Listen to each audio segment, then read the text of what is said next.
This is the advert. Okay, it's real. It's a book. I spent a long time working in the construction industry and then even longer working as a journalist. So it was a pleasure to write, frankly. So what I'm going to try and bring you is a bit of intelligence from the other side. I'm going to suggest a few weak spots in the armour. I think I can tell you some tips that will show you how they think, which will allow you to object. I'm going to try and keep to 15 minutes if I can, and then you can sort of have a chat with me about what I've just been talking about. But let me first of all talk about give you some political intelligence, I think is fresh. I mean, I saw the Oxford Mail thing. I think the tide is actually running in your direction at the moment. I noticed that 3 out of the 5 aims of the Oxcam objective group they're not met, but they're not that far off, I don't think. I think I'm not sure it's going to last as an entity. I'm told that the civil servants in the Oxcam unit, because apparently there is such a thing, are being quietly redeployed at the moment. And this Oxcam spatial strategy, as it's called, is being, I wouldn't say shelled, but sort of like, just sort of halfway to the pigeonhole. And the reason is that it's becoming, it's beginning to be seen as far too top-down for the current levelling up agenda. So there is a leaders group being formed, as David suggested. The chap from Buckinghamshire is not keen to join it, but they're still pushing for this leaders group, I was told last night. And if they can get it together, as my civil servant friend told me, they will get cookies from the jar, which means grants. We wrote the book together, basically. The aim of the book really was to say that minimum home sizes should be raised by 25% and density ceilings lowered by 20%, and both made mandatory because we're all a bit fed up with matchboxes. And by the way, neither of these things is ever going to happen because it just goes against the grain of what we want. Now, what I want to talk about is the factoids. This is the first few lines of one of the chapters. There is a housing crisis. Houses cost too much. More homes are needed. Volume house builders build most homes. They complain about planning, red tape and land shortages, so red tape must be cut and more land zoned for housing. House builders will then build more homes. Houses won't then cost too much. All those facts are fallacies. All of them are fallacies. There are 3 factoids I'll just run through quickly. The first one is that there's about 25 million homes in Britain, and every year we add about 240,000 to the 25 million. But the Office for National Statistics will tell you that we only need 170,000 houses a year, okay, for the next 32 years. Until 2040, I should say. Now, if you raise this figure in objection to house builders saying we need more, you will end up in an argument about how many angels you can fit on a pinhead, frankly. But it is a valid argument. There isn't really, you need to have somebody who understands this subject like a native. If you want to argue about housing figures, you can. The arguments from the other side are weak, but you need to understand what their arguments are, and you can start off at least with the Office for National Statistics argument, which tries to bar me when you raise it. And they'll come up with all sorts of reasons why those figures are wrong, but they won't come up with any reason where the 300,000 figure came from. All I would ask is, do not challenge the existence of a housing crisis. There is a housing crisis. There is a housing crisis if you're young, there is a housing crisis if you can't afford a house. But is this the crisis the fault of the house builders charging too much? Well, actually it's not. Don't go down that road. They don't charge too much. They charge what the market bears, just like somebody who makes pencils charges that much for a pencil. they charge a price that's linked to the price of second-hand homes. That's how it's worked out, and it's usually 20% higher. What we have in fact got here is not a housing crisis per se, but an affordability crisis, which, I won't go into the details, but can only be solved by buying land at existing use prices for big developments. Second factoid, am I still on the right one? Yes, I am. Yeah. The second factoid is related. Again, there are a number of houses in Britain, 24 million, 240 being built, 240,000 being built. Does anybody really think by adding another 70,000 to the 240 and reaching this magic target of 300,000, house prices will fall? Of course they won't. First of all, new homes are 15 to 20% higher than new stock. Just think of a small town with 50,000 homes in it, each costing 250,000. If you add 500 homes to any town, adding 1% to its stock, which is about the same as the national average, they will sell for 300,000 each at least. Now, I'd ask you, on which planet does this activity lower the general price of homes? It just doesn't. Okay, so that's the factoid 2. Adding more houses does not bring down the price of houses. The reality is the price steps up and down to the level of demand. And the level of demand dances to the tune of the economy. When the economy is going up, people want houses. When the economy is going down, they stop buying them. 2008, prices fell by 40%. So on this, if you want to attack on this one, just repeat the above as often as possible. It really upsets the enemy of this lot, because this factoid is a holy writ in the housing market. They don't even think about it, but they believe it to be true, and you can argue that quite a lot. The third factoid is that improving planning will bring forth more homes. Okay? This is a very deeply felt argument if you're a developer. I think the planning system is like the tax system. It can always be improved.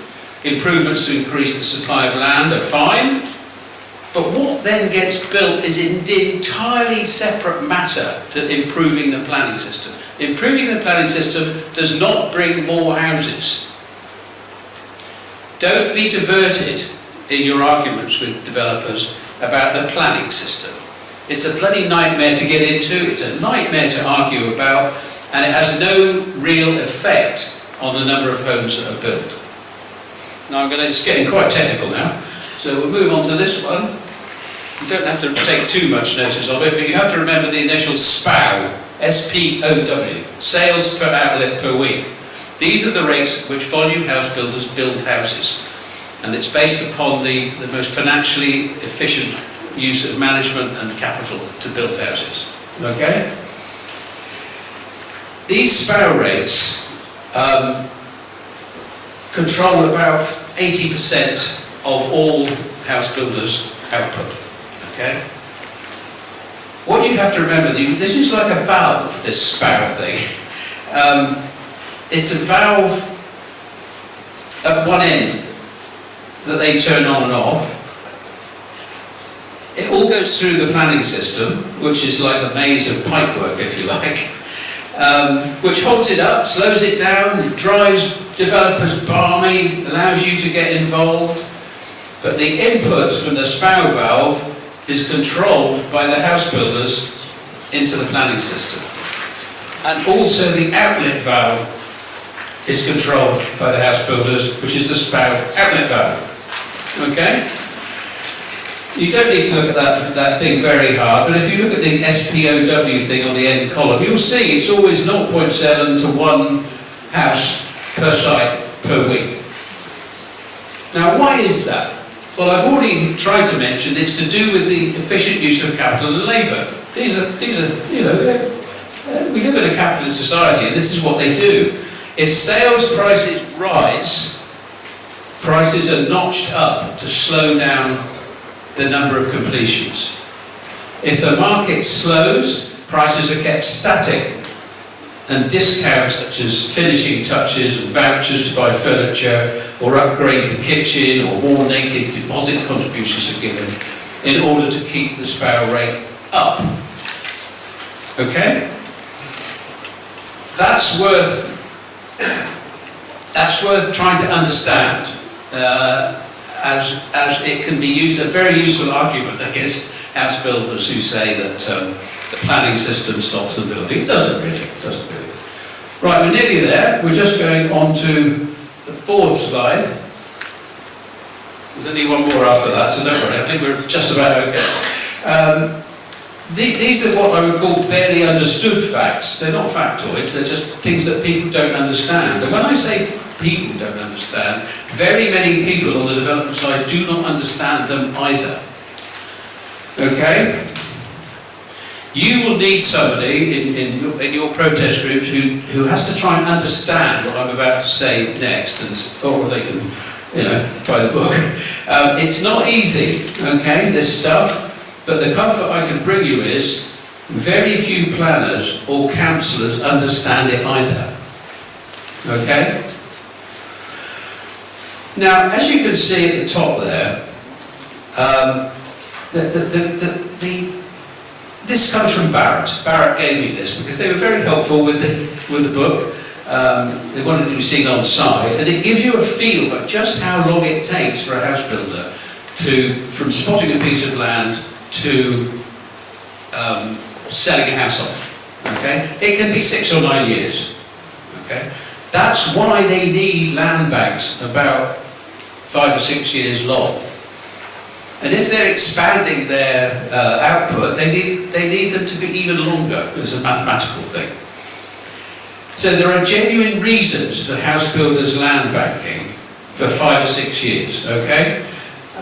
They don't buy all the land, some of the land is just on offer, but it's a waste of, all I would suggest to you is it's a waste of your energy arguing about naughty house builders land banking.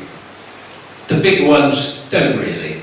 There's a lot of crooks underneath them that buy and sell land, that's a different matter. The big house builders tend not to land bank beyond what they need over 5 or 6 years. And this graph, I hope, shows you, if you look at it more closely, why they need this land bank.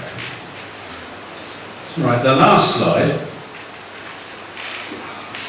This is really hard. I spent bloody hours trying to figure out what a land appraisal works, how a land appraisal works. This is the foundation of how builders work, how big house builders work.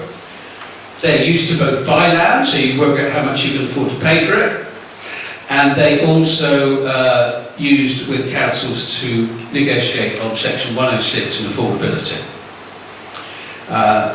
The figure that matters is the residual land value, which is that little 16 in the box there, okay?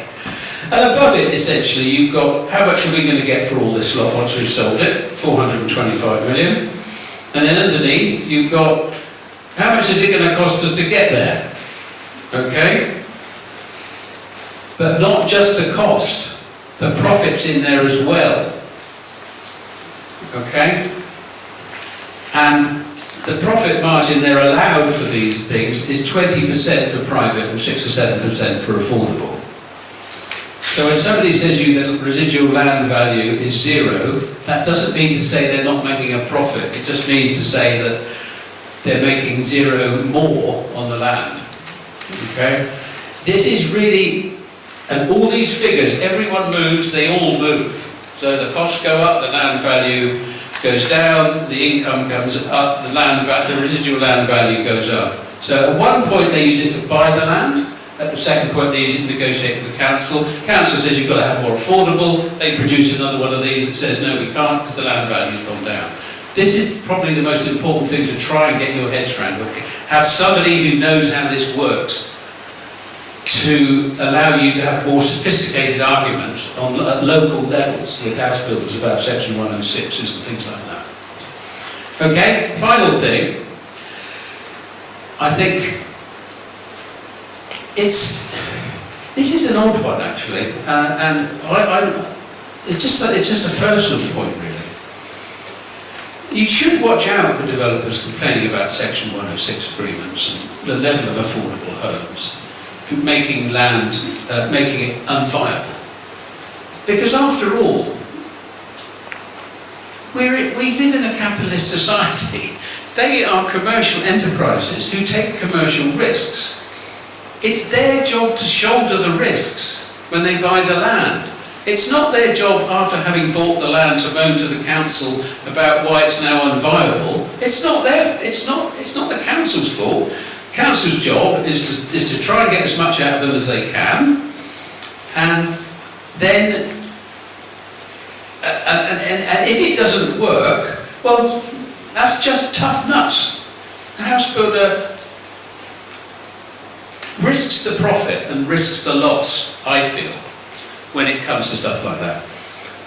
That's it, really. David, thank you very much. Thank you.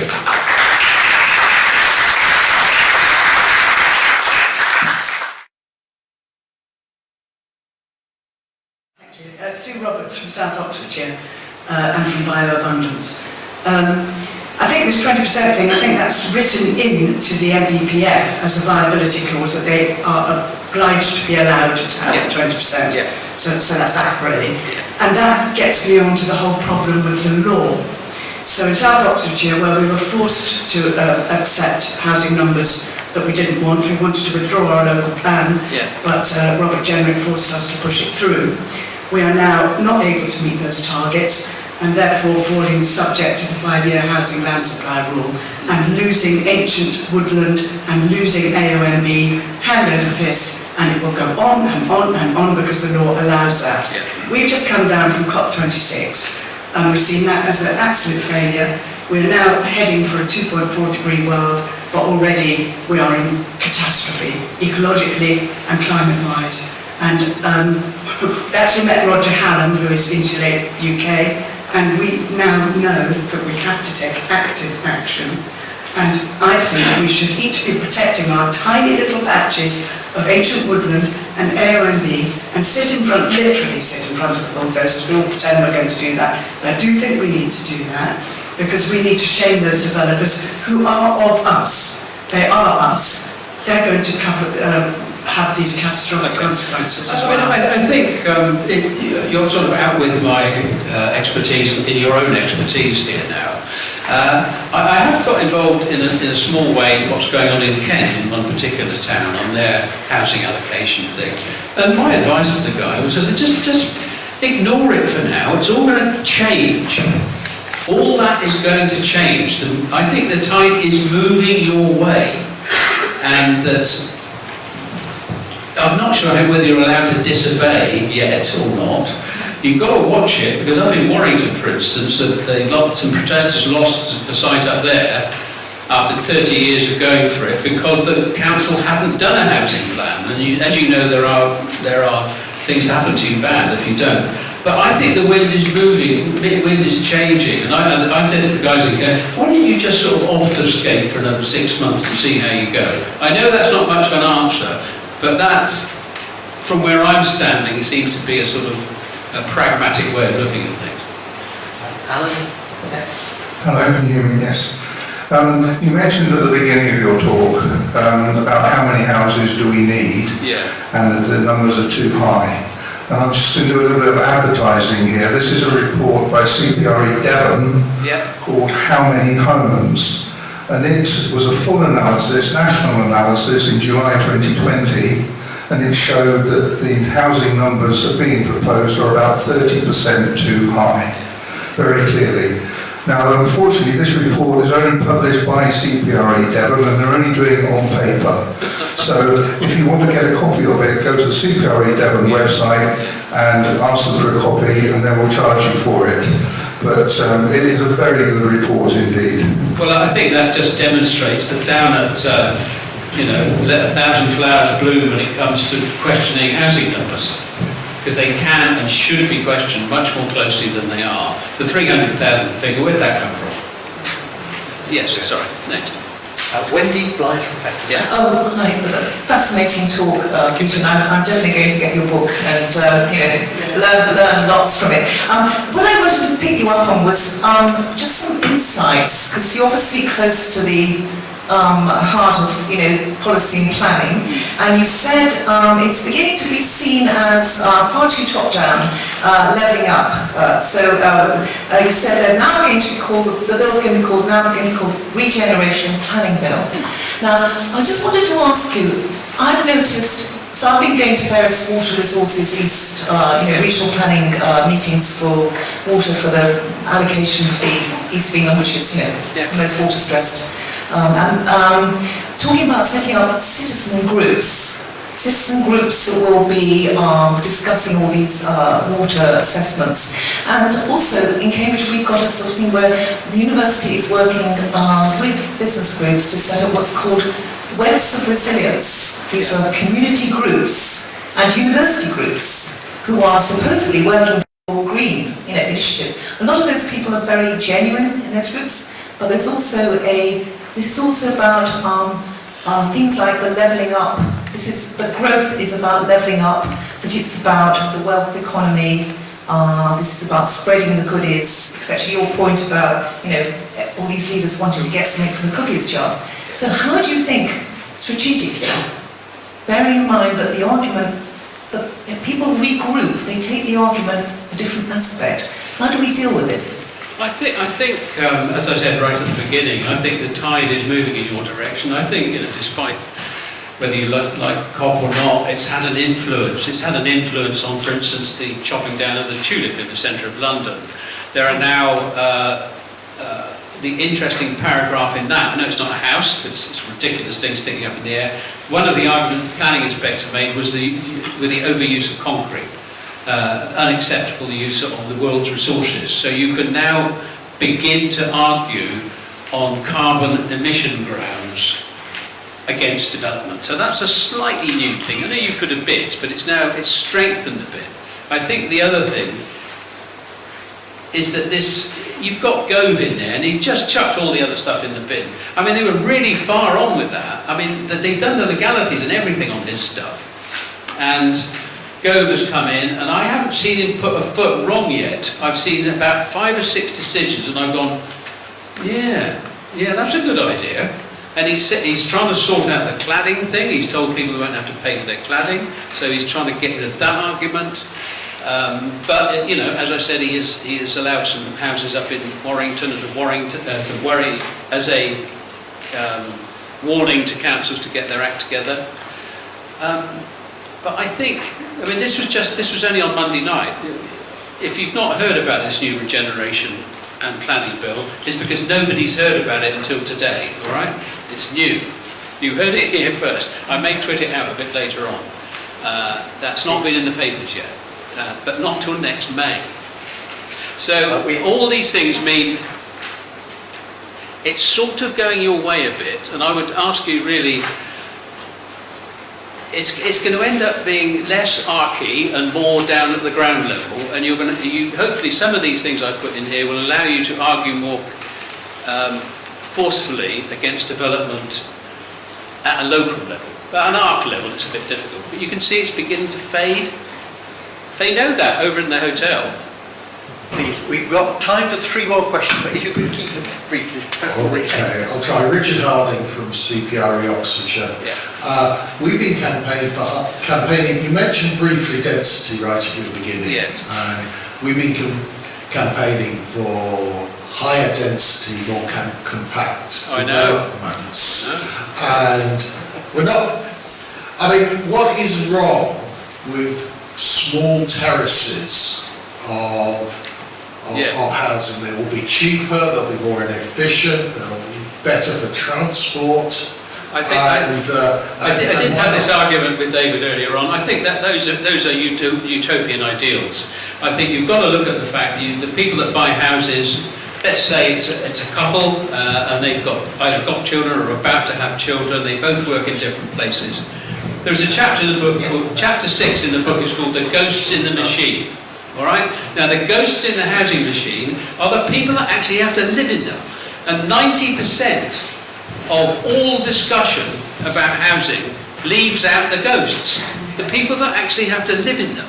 Now, it might be nice to live in a little passive house in Cambridge with nowhere to park and no garden, but that is not the way people want to live. They want to have 2 cars on their drive, they want to have a garden their kids can play in, and even more importantly, they want to be able to extend or build out. Some of the house builders have got this now, others don't.